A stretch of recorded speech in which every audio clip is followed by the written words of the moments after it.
Hello, everyone. This is Eric Pennington, and welcome to the Spirit of EQ podcast. We're glad that you've tuned in. A few things we wanted to tell you at the beginning of the show, and that's this podcast was created to be a tool to help you, primarily to discover and grow your EQ. Science and our own lived experiences confirm that the better we are at managing our emotions, the better we're going to be at making decisions, which leads to a better life. And that's something we all want. We're glad that you've taken out the time today to listen and hope that something that you hear will lead to a breakthrough. Hey, one last thing. We'd really appreciate a review on whichever platform you use to listen. And if you want to, leave some comments about what you heard today, as well as follow and subscribe. That way you won't miss a single episode as we continue this journey. And with that, the show begins. So, Jeff, I got a question for you.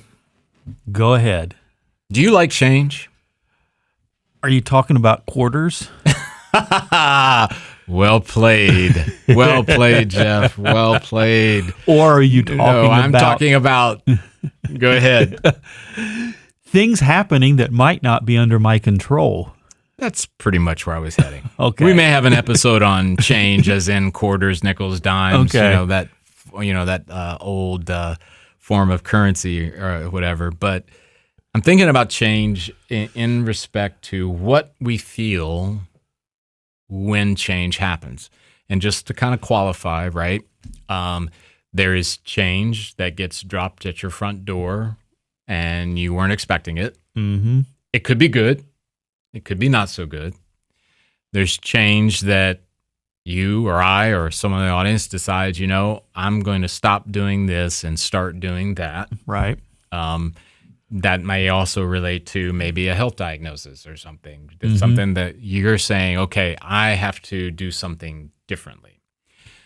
Like any problem or opportunity you encounter in a day, that change is going to be a catalyst for an emotion. Mm-hmm.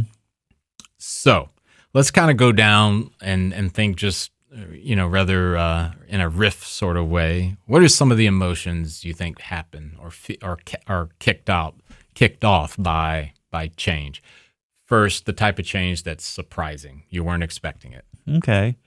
Fear. Okay. Fear as in? I'm afraid of what's happening right now. I don't understand this. Mm-hmm. Am I going to be able to... Let's say it's something as simple as a new work software. Right. Change. Big Sure. change. Yeah. Am I going to be able to figure this out? Right. Okay. So the unexpected change that's really, really good. And you're going to feel happiness, joy, Mm-hmm. Maybe excitement. Ecstasy. Yeah. It could be as strong as that. Mm-hmm. Right. So, as we've talked about before, before I go into sort of an analyzation there a bit, let's go for the change where you've decided that I'm going to do something differently. Excitement. Mm-hmm. Resolve. Yeah, resolve is an emotion. Mm-hmm. Yeah, I was thinking along those lines, but I wasn't thinking of that word. But yeah, that's resolve.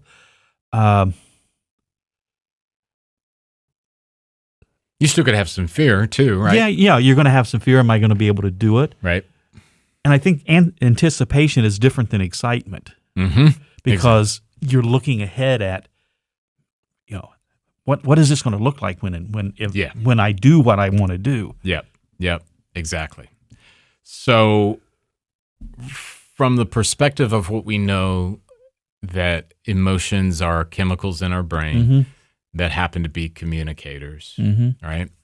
And I know that we've got a fabulous tool. Actually, 6 Seconds has a fabulous tool that is that emotions wheel, the mm-hmm. interactive, and which, by the way, we'll get in the show notes for everyone, the link for that. It's a really powerful tool.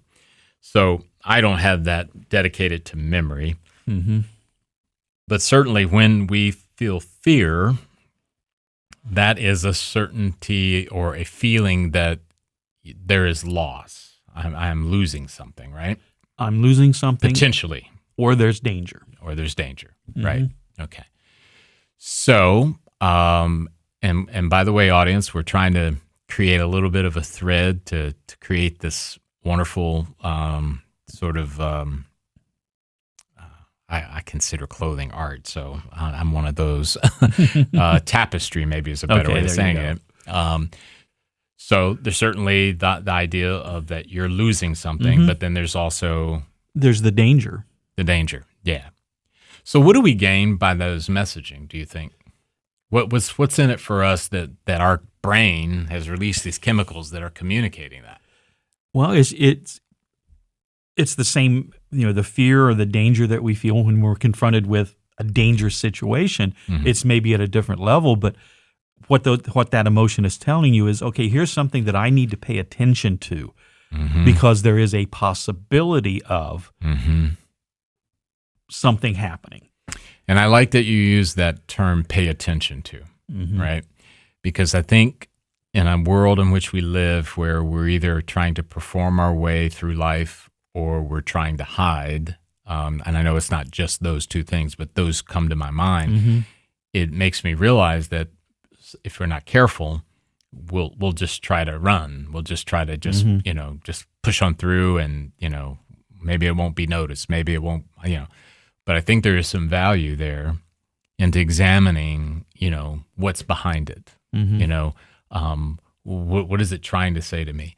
And I would say again, using a reference back to other episodes, the idea of the pause, right? This idea of not running. If it's fear, why don't you invite fear to sit down and hear him out? Hear what fear has to say. Because what I'm finding, Jeff, in my own life personally, is that the more I do that, the less power fear has over me. Because it's like anything, right? I imagine as we're recording in the studio today, if a grizzly bear knocks through the door in front of us, right? You and I are going to be, freeze, flight, right? Okay? Or pass out. But Jeff, what if we notice that the bear is moving kind of awkwardly, almost kind of back and forth, rocking? And then I look a little closer and I go, Jeff, I don't think that's a bear. I think somebody's in a bear suit. And then they start laughing. And then I know that voice. Jeff, that's my son. Grant, take off. Come on. What's wrong with you? Right? I want to stress to you, there are things that are real and are absolutely, you better get out of there. I think more often than not, though, the fears that we're talking about are the ones that appear like that grizzly bear.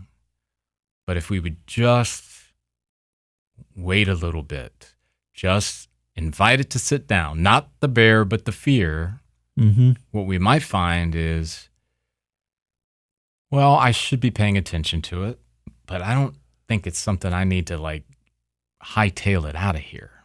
Yeah. Let's say, I mentioned it before, your business decides to go a whole different software platform. Yeah. And you're afraid of that. Yeah. Because I'm going to have to learn it. Can I learn it? All this stuff. But then when you sit down and look at it and you go, wow, you know what? That's going to make my job better. I'm going to be able to do a better job easier. And look at it that way. And I would tell you, and Jeff, the idea of this pausing and inviting an emotion to have a seat so that you can hear them out, it is a practice. You have to develop it. You have to develop it because I get it. Most of our fears, there's not a tendency on our part to go, well, yeah, come on, sit down. I want to hear what you have to say. And that's not how I'm approaching it. It is going to be fraught with the physical thing, and it's going to be fraught with the nervousness, all the rest. All I'm saying is, from my experience, that when I invite those emotions to have a seat, where I'm willing to listen to what they have to say, most, if not all the time, those emotions are not coming at me to harm me. Yeah, you look at it this way, what you need to be or should be, I know those aren't the best way to say it, but you're feeling fear now, but what you really for the situation, maybe it's in that same continuum because emotions have that from the intensity. Right. Maybe you should be looking at something it's in that same continuum, whatever you want to call it, but maybe it's just concern. Mm-hmm. Concern is a lot different than fear. Okay, I need to be concerned with this because I'm going to have to spend more time. I'm going to have to learn something new or whatever it is. Yeah. You're still in that same thing, but it's more manageable, and two, it allows the thinking part of your brain to think. Right. And I think that that's a key component as well, is us allowing, because that's what we're really talking about, I think, is allowing our prefrontal, the executive function of our brain, to take over, to have sway with us and what we're going to do next. Because I think at that point in time, when that executive function is kicking in, it will begin to be able to apply well, did the doctor actually say that it was this? Mm-hmm. Did your friend actually say, I will never? Or did maybe you need to get clarification on that? Mm-hmm. I mean, our emotion center does not provide that kind of analysis, right? A long, long time ago, I don't really know what his role was, come into the company I was working for to help us with, I'm not even sure. It's been so long. Yeah. But he said something that has stuck with me, and he called it a listening for. I'm listening for the bad thing. So no matter what you say to me, if I'm in that listening for, I'm probably listening for the most gloom and doom that I can find. Right, which could also mean I'm listening for the positive. I'm listening for the optimistic. That's really cool. So as we continue about change, what happens, do you think, when we don't move through change in a healthy way? And obviously that can cover a multitude of things, from substance abuse to crash and burning of relationships, fill in the blank. All those things happen. You're going to be in a situation where you're not able to grow through the change. Because change, it can stunt your growth or it can increase your growth. Yeah, it has that ability, doesn't it? Based on a choice on our part, right? Right. So if we look at it through that lens, the idea is to move through it in a healthy way. And, once again, hopefully I'm not opining too much about my feelings about our current society and its deficits. I just think one of those things, again, that really leaps out to me is that we have so much expectation for things to be on the upside that we're not really good when they follow the downside path. And you and I both know, Jeff, I don't care what generation you're from Gen Z to Boomer or whatever, life is not linear. Right. It is full of elated moments and disappointing moments. And if you can only embrace the elated moments, you're going to have challenges, and I think that's in relationships. It's in running a business. It's, whatever it is that you're pursuing. The idea is, and I use the words of Jesus, in this world, you will have trouble, and I, in my years of walking the planet, I would say that, yeah, that is absolutely true. So I think another problem, if we're moving through change in an unhealthy way, is that we might place ourselves in a position where what might have been a normal downside becomes something of a more major downside. Right. Right? For example, someone is going through a change. It's pretty big. They're having trouble kind of shaking off of the reality of it. And you can fill in the blank with circumstances. I think we all have them in our head. And they begin to drink alcohol. And what started as, some might say, a relieving of stress becomes more regular and becomes even more regular. What I think we can forget is that, the idea is this change permanent versus, is it temporary? Because what I'd hate to see people fall into is that the change that was so stressful for you after 8 months fades, but you created another problem with the drinking, of which is a much more difficult thing to shake than many, right? So I would ask the question, if I'm, and again, using drinking as an analogy or as an example, is this drinking moving me forward? Or is it moving me backward? If the answer is it's moving me forward, well, with drinking, I probably would recommend you really make sure you're looking at it from every angle. If it's moving you backward, that probably is a sign of you need to curtail or stop. And again, you can fill in the blank with any example you like, whether it's drinking, sex, whatever it may be, because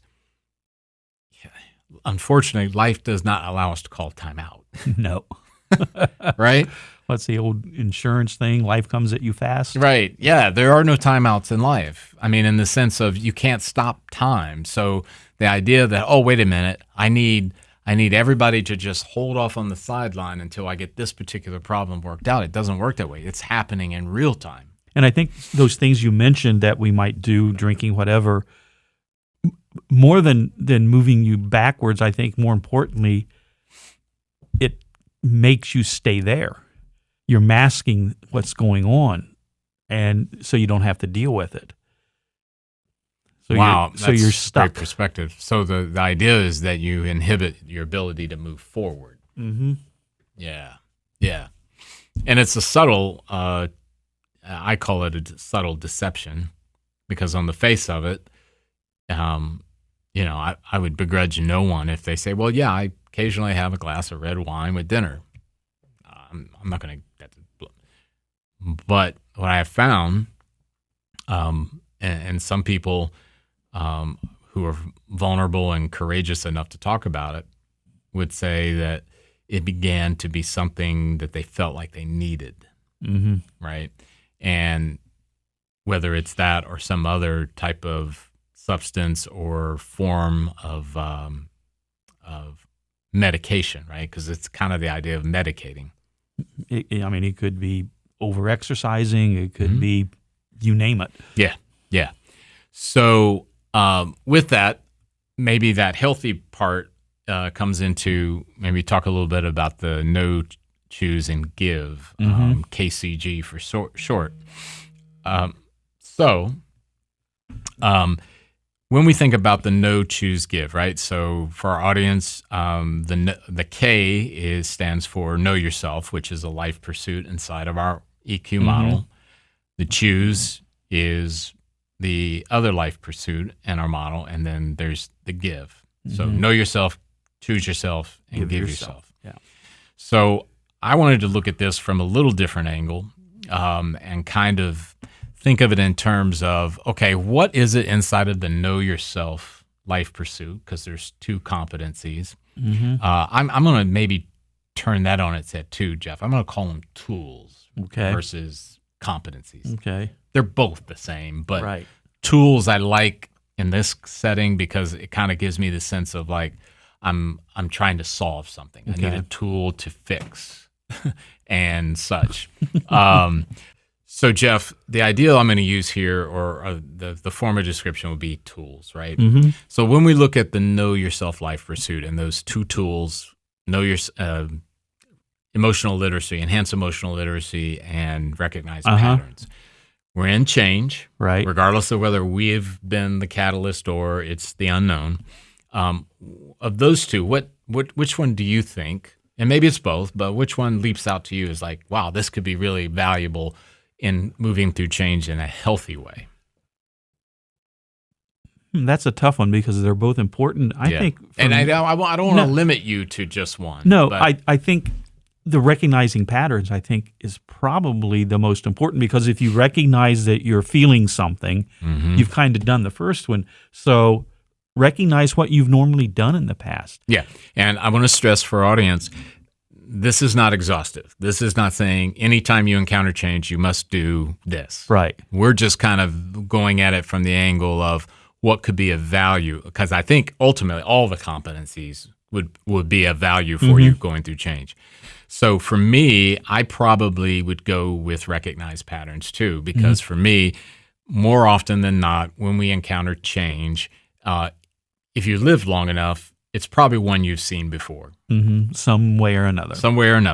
So your ability to kind of look back, and this was infinitely valuable for me as an entrepreneur, because when I came out of a corporate world where, you did everything possible to not fail or make a mistake, right?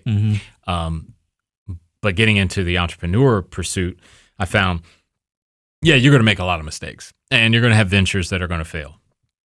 So you better get used to it. And I remember hearing that, recoiling at that idea, because I thought that's the end of the world stuff. It's over. You're done.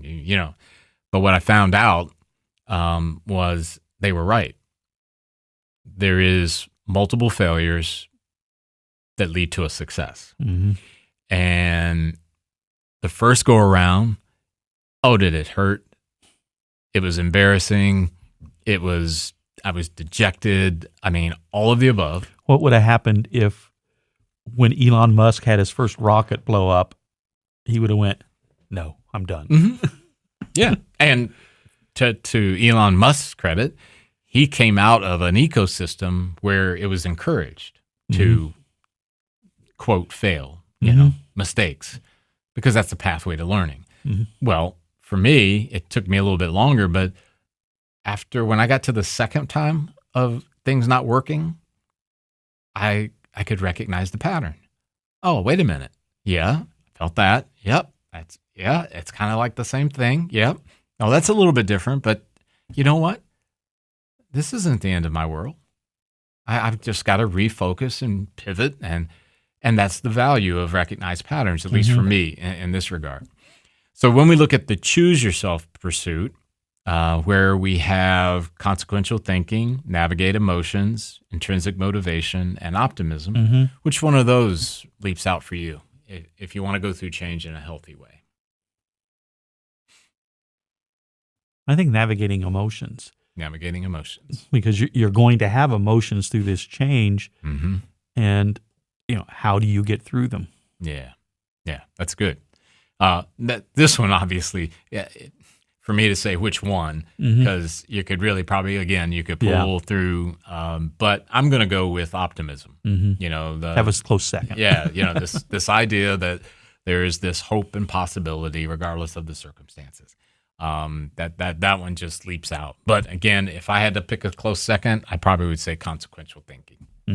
But again, the idea of consequential thinking, weighing the cost and benefits of the decisions that we potentially are going to make. And like you said before, everybody's different. So oh yeah, absolutely. And again, I'll just echo that back. It's, again, you and I are choosing these based on what we think could potentially be a valuable way of moving through change. Probably ones we've picked when we've had to deal with it. Yeah, exactly. Or I'm not going to say probably. Yeah, exactly. So in the give yourself, we've got two. We've got noble goals and increase empathy. Where do you land on those? This is one I'm going to have to say I think they're both equally important. So you need them both. Okay. Unwrap that a little bit more. I think, once again, you guys probably hear me or are tired of hearing me talk about self-empathy. You got I to never get tired of it. You got to have some self-empathy to, these feelings that you're feeling are normal, natural. Once again, they're there for a reason. Don't beat yourself up for it. Give yourself a break. Understand that, if you have a failure in this change, it's okay because you're learning. So self-empathy, I think, is extremely important. And maybe you need to have a little bit of empathy for whoever's forcing the change on you. Because, if it's a work situation, hopefully that person has thought it through. They've decided, we've looked at all the options. This is what we need to do to move ahead. So give them the empathy for that. And then noble goal to me is, how is this going to connect to what my noble goal is? Is this going to allow me to live my noble goal the way I want? Yeah, and I would tell you, I was leaning toward increased empathy, but I do believe the noble goal is probably 1, and empathy would be 1A, if I could say it that way. Because the noble goal, and I'm going to just do an abbreviated, my interpretation definition, it's the North Star. It's the North Star that we need, that as we are traveling through life, that we have something that we can go, this is what I'm following, right? And if you're someone that has, who hears the term noble goal and go, what in the world do they mean a noble goal? Well, we've got episodes. So you can go back and search. We've done, I believe, an episode or 2 specifically around noble goals. And I don't want to spend a ton of time here about what does that mean, how do you do it, and all that. But the noble goal for me, because I got to tell you, Jeff, that if I did not have a noble goal, when I hit the wall in those first 2 ventures, I probably would have took the exit ramp. Because, there's no way I would take on the amount of risk and the amount of work that I've taken on to do the work that is what we do if it wasn't for a noble goal. Because it's too hard for it to not be connected to something noble. I mean, just straight, that's what it is for me. And having that noble goal has kept my eyes. It's given me, again, it's kind of the North Star. You imagine being on the sea and it's really, really dark, but if you look to the north, you can see that star. It gives you that direction. You know where you're going and why you're going that way. Yeah, I think the noble goal is what gives the other 7 competencies or tools a reason and energy. Yeah, and in a practical way, I'm glad you brought back in the tool thing, is that when you find yourself in change, and so often with change, it throws you off of your normal or what you consider to be normal. You can go to your noble goal. If you've developed one, you should pull it out. You should look at it. It should be a reminder that, okay, am I still following true north? And if not, I need to adjust my course a bit, because true north is why the pursuit. As we go back to optimism, when you are inevitably going to feel that, I just don't know if this is going to work. I just don't know if I'm going to be able, having that perspective, that mindset of hope and possibility, you're going to need that tool, right? And then going back in reverse order here, but to recognize patterns. Hey, wait a minute. I've seen this before. It's not, doesn't mean it's all going to play out the same way, but I know what this change looks like. What did I do before? What did I miss? How do I adjust? Those kind of things, I think, is infinitely healthy in making sure that as you're navigating, it's going to be healthy. And let's keep it real, Jeff. Some changes create permanency. There may be some things that change permanently for you, for all of us. So this is not a recipe of like, hey, if you do these things, then you'll be able to manipulate change to, oh, sorry. No. I have some things in my life. I've talked about one of them, one here with the anxiety. That's a permanent change. Yeah. Yeah. And Yeah. I got to look at it every day. Yeah.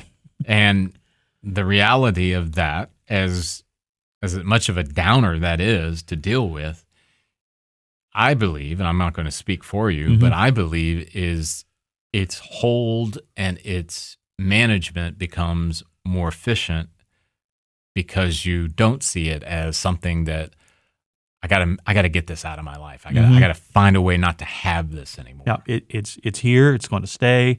Yeah. So yeah. Yeah. I know what I need to do. Yeah. Yeah. Yeah. This has been great. All right. So, audience, we appreciate you tuning in. Yes. And we look forward to the next time that we're together. Take care.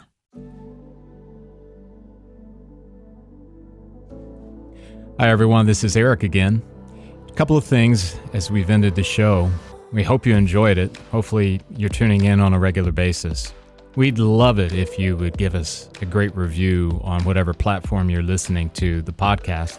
It's so appreciative and helps us as we try to get more exposure for the work we do and the episodes that we publish. And we're grateful to you as a listener. The second thing is, just remember, our content is for educational purposes only. It's not intended by any stretch to diagnose or to treat anything that may be occurring in your life or anyone else's life that you may be connected to through the podcast. But once again, we appreciate you tuning in to the shows.